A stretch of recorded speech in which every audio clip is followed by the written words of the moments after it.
Sex చేసే capacity తగ్గిపోయిందని, లేకపోతే నరాల వీక్‌నెస్ అని. ఇది నిజం చెప్పాలంటే ఇది బూత్ కాదండి. చాలా గొప్ప సైన్స్ ఇది. ఈ సైన్సు అనేది పూర్వకాలంలో ప్రతి విలేజ్‌లోని ఆల్మోస్ట్ ఒక 2, 3 విలేజులకైనా ఒక వేశ్యా వాటిక అనేది ఉండేది.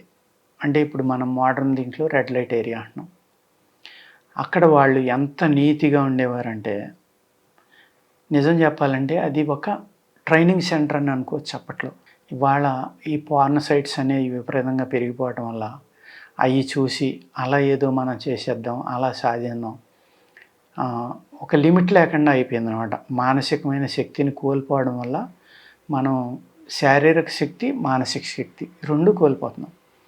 ఇక్కడ సెక్స్ లైఫ్ అనే దానికి ఇంపార్టెన్స్ ఏంటంటే, శారీరక శక్తి కన్నా మానసికమైన ఆలోచన దీని మీద ఎక్కువ ప్రభావాన్ని చూపిస్తుందండి.